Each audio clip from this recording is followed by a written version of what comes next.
May it please the court, my name is Paul Scheckman, and I represent John Doe, the appellant in this case. This case has both, I should say at the outset, I've reserved 2 minutes for rebuttal, Your Honor. This case has both substantive and procedural issues, and I'll start with substance. And the question is, at least as I see it, is this. Should John Doe, an 18-year-old boy, a freshman at Cornell University, have realized that Jane Doe was lacking the ability to choose knowingly to have sex, that's the standard, after he told her he didn't want to have sex because he didn't have a condom, and she encouraged him to continue. She told him she was on birth control and she had no STIs, and that was because she'd only had one prior boyfriend. So I can put it differently, which is, should he have known that she couldn't consent, a young woman who, as far as he knew, had only had one small cup of beer? I'm sorry to interrupt, but aren't you simply raising credibility questions for this panel to determine as to what actually happened on this during this event? Well, I am asking the panel to decide what happened, but I don't think I'm asking credibility questions at all. And the reason I say that is a couple-fold. One is his story and hers, except for what was said in that room on the second floor, are very different. And I'm not asking this court to say that he was credible and she was not. I'm relying entirely, right, on her version of events. And second, there really is only one witness who helps Cornell in any way, and that is witness number 4. I think he's wildly inconsistent and not credible. But I'm old enough to know this is an Article 78, and I'm not going to come here and argue credibility. So how is it that they did not adhere to their own published rules? Your Honor, that's the second part. I'm happy to go there if you want. And their published rules say this, that unlike some of the other cases this court has had, cross-examination is permissible. It's not permissible in the way it would be in a trial court with the adversary or the adversary's lawyer asking questions, but it's permissible through the panel. And the panel is instructed under the rules that it should ask questions on all topics that are proposed here by John Doe, all topics provided they are relevant and not cumulative, right? And, but isn't that the point? The question is that you are correctly pointing out the panel determines what questions are relevant. So isn't this a matter of the panel's reasoned judgment as to whether or not a question should be asked?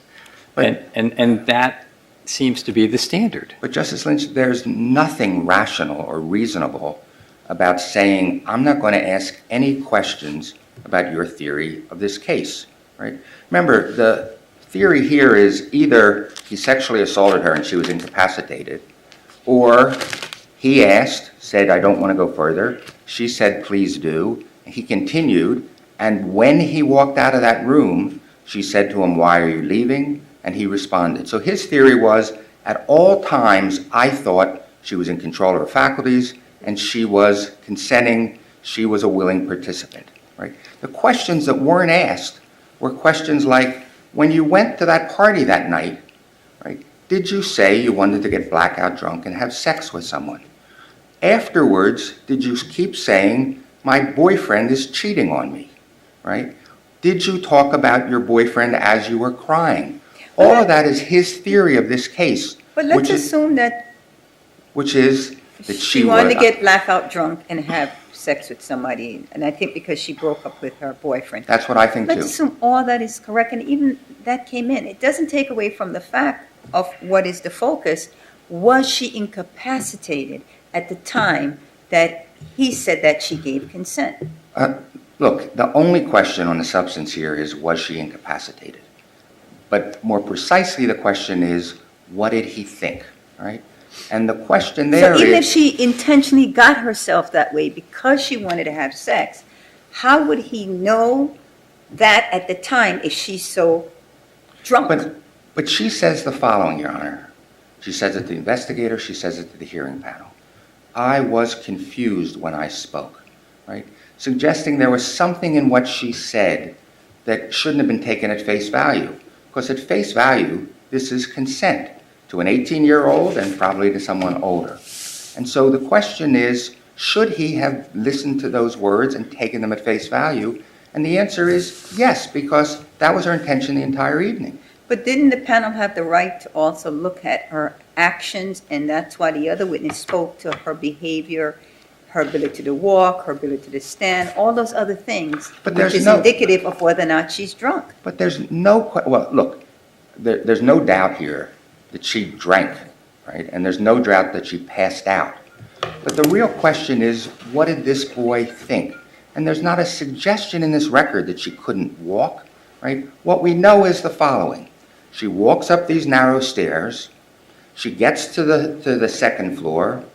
A boy sees her there and says she seemed completely normal, no red flags.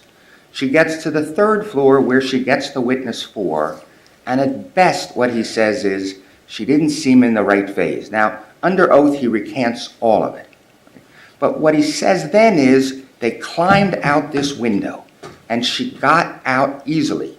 Cornell has this notion that he somehow led her and dragged her out. He got out easily. She then got out easily. She walked down the fire escape, across shards of glass, and into the window on the second floor. They then got into bed. She took her clothes off, right? They got into bed. The conversation happened, right? He then left the room. She said to him, "Why are you leaving?" And he said infelicitously, "Because I came twice." Right? And she said the following: I saw him zip up his fly, right? And I saw that the door was open. So the question for me and for John Doe is, when was she incapacitated? There's no doubt she passed out. But is the notion she was incapacitated as she came down that arduous journey from the third floor to the second floor? Is she incapacitated when she gets in the room and takes all of her clothes off? Is she incapacitated when she responds directly and lucidly to his saying, "I don't want to have sex"? Right? I mean, we're talking about suspending a boy from college for 2 years with life-destructive consequences. Justice Lynch has recently written about those consequences, and all of us know it. Are you saying that you have to pass out before someone else can acknowledge Well, that you are not in the right state of mind to give consent? No, but look at this. Look at how incapacitated is defined. The fact that she can take off her clothes doesn't mean that she is as of the right state of mind to be able to give consent. Look, the standard here is unconscious, asleep, involuntarily restrained, physically helpless, otherwise unable to provide consent. We're all taught words take their meaning from their context. So I'm not saying she's got to be, unconscious when she's having sex, but she is completely conscious. He says to her, "I don't want to have sex. I don't want to have a condom." There's a lot this boy does that night that if it was my son, I wouldn't be proud of. He comes downstairs, he boasts, right? But what happens in that room is something that all of us would want our sons to do, which is to say, right, I don't want to have sex. I don't have a condom. I'm not protected, right? That's not something we should be doing. Her response is, don't worry, right? I am protected, and you're protected too because I don't have STIs. Nothing can be more responsive. And so what Cornell has to say to a preponderance, right, is that at that time, that woman was unable to consent, right? Now you could say the following, right? That time she is, but by the time we're finished, he should recognize that she wasn't, right? She's not moving. None of that's true, right? What we know is as he leaves, she's alert enough to know the words, alert enough to see if it's a lie, alert enough to ask why are you leaving, and alert enough to register his response. So the question is, when in this journey is she incapable of consent, and when should he have known it? Because he didn't know it, right? As far as he knew, he had sex with a girl. He comes down close about it, as I say, that's not my favorite behavior. But he doesn't sort of run out of the house and have sex with an unconscious girl. He thought that this girl had consented, and although this was okay to go forward? And the answer is 2 years out of college, permanent large record, and potentially life destructive. And I don't think I support that. I keep it right all the time.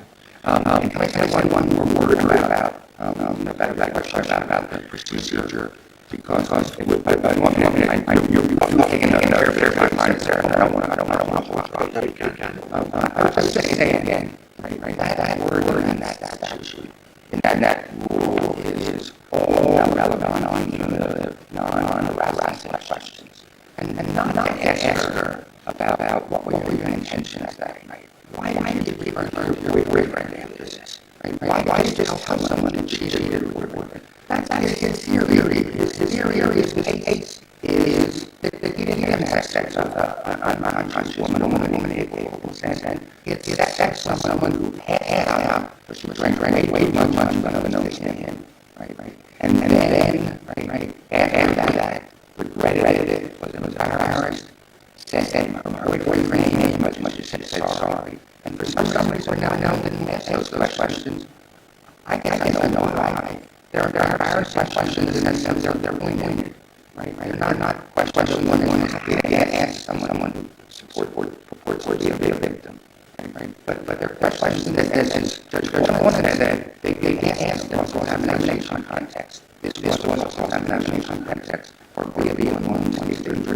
I thank you for your time. Your Honor, Salary Ross Cornell.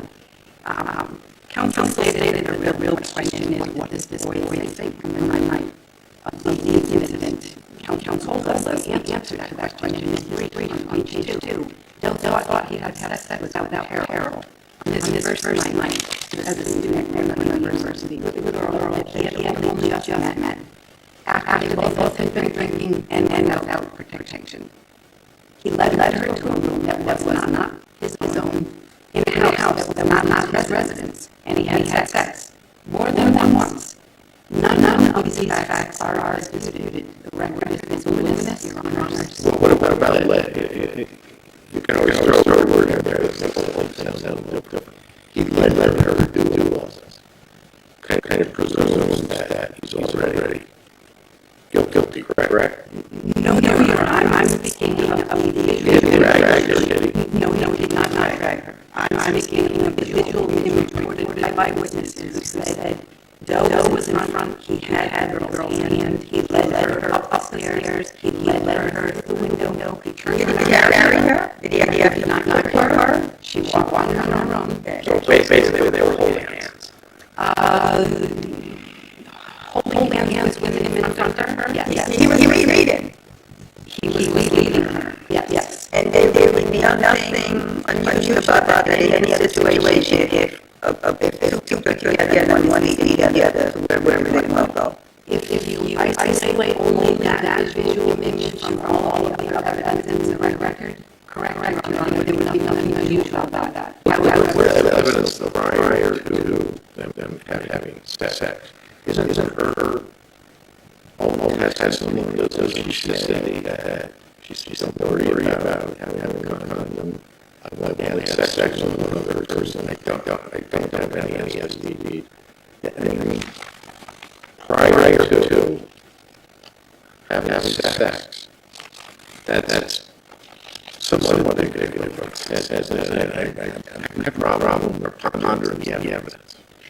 That should not give consent. Your Honor, It was incapable. Excuse me.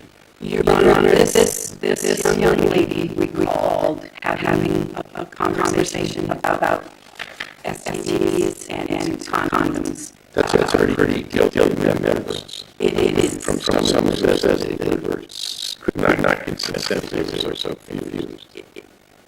Correct. Detailed answer in detailed remembrance from someone who was very confused. It is. The expert witness testified where Mr. Doe explained that sometimes in a partial blackout state, you can have vivid memories of things while still being incapacitated. What about the detailed explanation part of that? Well, The thought process there, there's the great reasons why you don't count. The detailed explanation comes in part from Doe's testimony, not Rose's testimony. And I would urge the court to review the credibility determinations made by the hearing panel during that elaborate discussion of the events. Roe consistently stated that she did recall from the very first interview she had with the Title IX office that she recalled this discussion. She said that she didn't know what it meant, she was confused, and she did not ever say that she affirmatively consented to have sex. But the listener, if she's saying now that she was confused, but if the listener is hearing that, he's hearing that they're having a discussion about sex, but going to engage in sex, you seem as if you are consenting, because you're telling all the rational reasons why I go ahead and have sex with you. That's what the listener is hearing, because you're telling me, don't worry about STD, don't worry about anything, I'm okay. That is correct, Your Honor. She certainly admitted that she said that. No one else was in the room to know what else was going on. That's what she said that. She did say that. Your Honor asked a question earlier about her taking off clothes. There is no evidence in the record that she took off her clothes. There's evidence she was found naked afterwards, or semi-naked. Doe testified that she took off her clothes. Doe did testify that she took off her clothes. How can they say no evidence on record that she took off her clothes? What's the name of the record? What is the name of the record as to how her clothes came to be off? Doe's version is the only version of the record. She does not recall. So not only is there evidence on record how her clothes came off, it's the only evidence. It's the only evidence, and I urge Your Honor to look at credibility determinations made by the hearing panel based on the totality of the evidence. There's a lot of evidence in the record about the state that she was in, and on the way up the stairs, counsel referred to witness number 4, saying that he was incredible. The hearing panel found otherwise. The hearing panel found him credible, and his testimony was quite vivid as to her leaning against the door frame, not speaking to him, even when he addressed her asking if she was okay.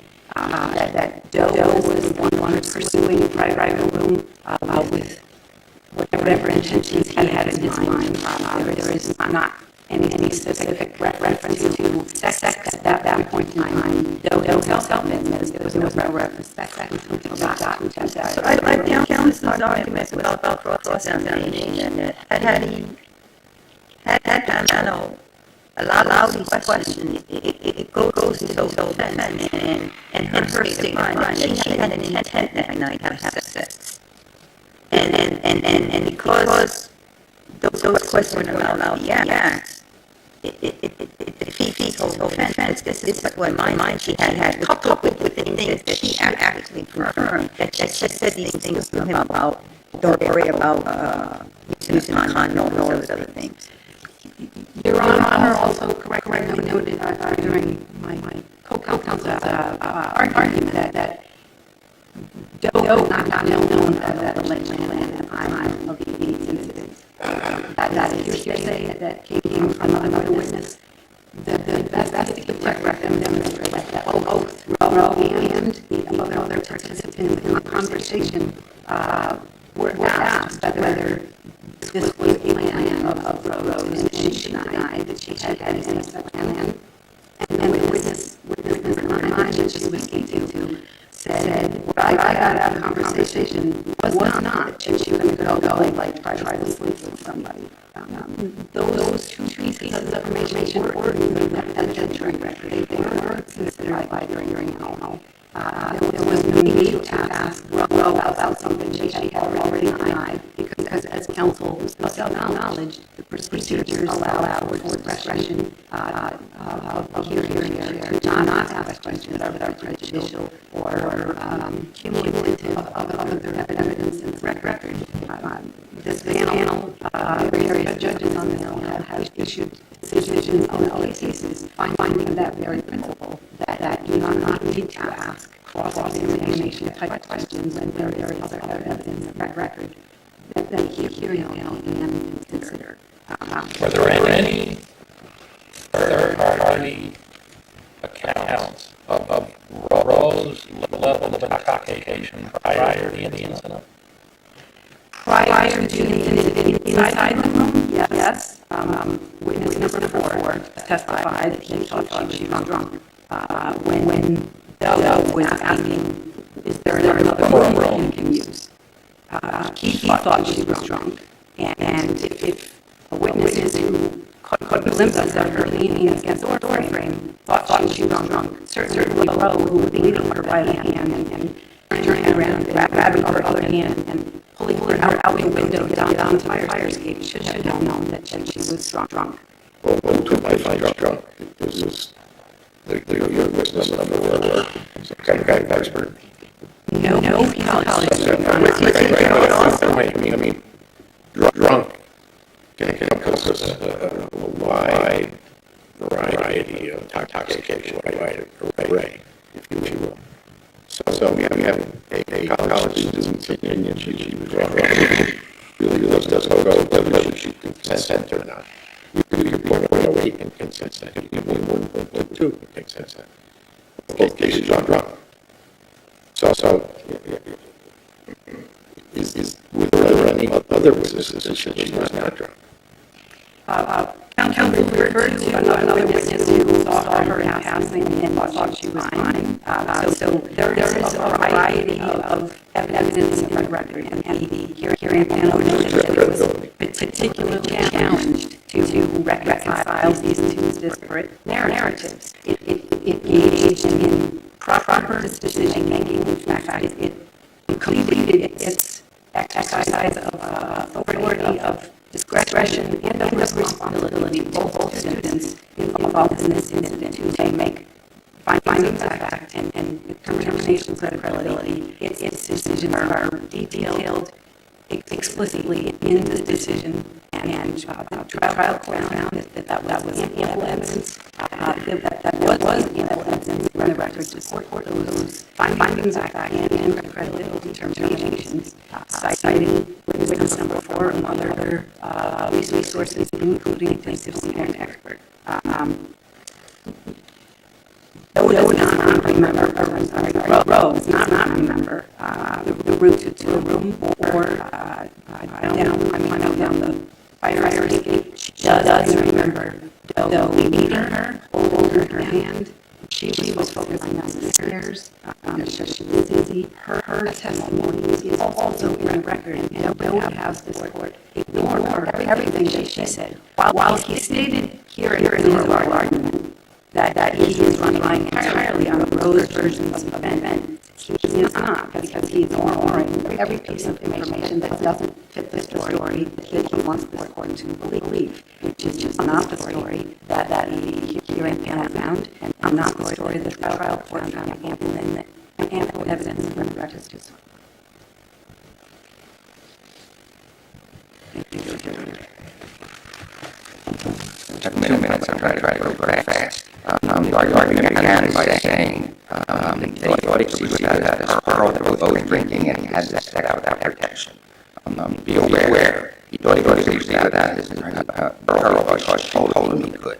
They were both drinking, except he didn't know she had had anything else but a cup of beer. The reason that sex was without protection was because she told him it was with protection. So that's not a very powerful opening of our argument, since all those things are provided by words she said in that room. We get a lot of this, she said, by the hand, and that's just not in the record. What's in the record, the only thing in the record, is the witness who says he helped her out of the room. He says they got out easily. Right? He doesn't remember that journey, but that's the only journey you can take. That's the way from that room to the second floor, and it requires going down the staircase, over shards of glass, and climbing into the next room, And the expert says, boy, hard to imagine anybody doing that if you're incapacitated. It's easy to imagine somebody, and the scientific literature is replete with examples of doing it if you're blacked out. Because blackout is not what I thought it meant when I started this case. It just means you're not forming memory. But what that expert says is it's hard to imagine anybody incapacitated taking that route. Right. Witness or just quick. Is there any evidence that he was drinking? Yes. She knew it because most before the experts limit about 1.2.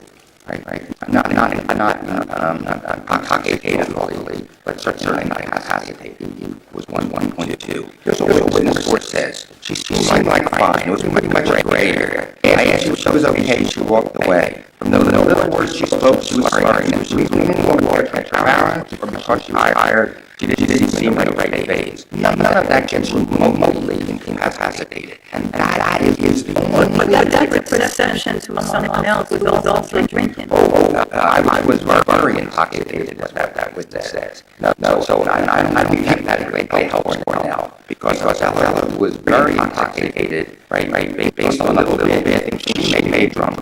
And mind you, when he gets hearing, and he's so sober and under oath, and he has no relationship with the boy whatsoever, he says, look, I don't know, maybe I thought she was drunk with meaning, right? I didn't hear her slur. I didn't pay much attention to any of it. I was talking to my friends. That's the only witness in this case. And the question is exactly the question that Justice Fine asked, which is you have to say to yourself, can a rational person find this to a preponderance, right? There are a lot of people in this country who think that standard is too low and consequences here. But it's still a standard all know. And the question is, could a rational person find this to a preponderance based on two things? The fact that she's half afterwards, which tells us nothing, right? And witness or who tells us little. That was my question. What most of the witnesses who testified to the passing out for that background, you know, most of the witnesses has any incapacity are exposed.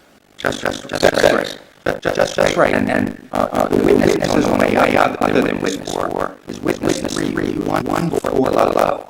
And he says, I didn't see any red flags, they seem perfectly normal, they look like two people looking for a room. Right? And then the witness down at the beer pong game, who says that they weren't drunk, maybe she was happy drunk, but seemed fine. Right. Again, just I don't, not right to make our arguments, but you said she said 3 things that gave him the green light, and she did, right? And then each of them was responsive to what he said. You have to say to yourself, unless this woman became incapacitated during. We know from those words that she wasn't incapacitated at the outset. At least he had no reason to think she was. He hadn't seen her drinking. Right? And so we know that so especially she become incapacitated during. And we know that when he left that room, she was awake. Right? She was confident. She said to him, why are you leaving? She heard his answer. She knew the door was open. She saw him zip up his fly. So my question is there anything that happened during that encounter that should have said to him, it's not where we were when we started? And then there's a total void in the record. I think there's a total void in the record. There's no there. But even that as it may, there's a total void in that record. And if what the court has to find is a preponderance of evidence that a rational person could have concluded to a preponderance, right? That he knew she lacked the ability to choose knowing how to have sex. I don't think you do it on this record. And again, I repeat what I think is so obvious. Court of Appeals said it. Justice Lynch has said it. The Federal Circuit said it. Right? This is not trivial. This is not a decision that academics are used to making. Right? Our Court of Appeals said that in Dep't, when you get this 998 case, even that arbitrary and capricious standard should have some teeth, because the standard is consequences are so severe. And so I ask you to look at that record again and say to yourself, if she sent it at the outset, if you thought she didn't send it at the outset, what changed? And I don't think anything did, and I think. Thank you, Paul. All rise.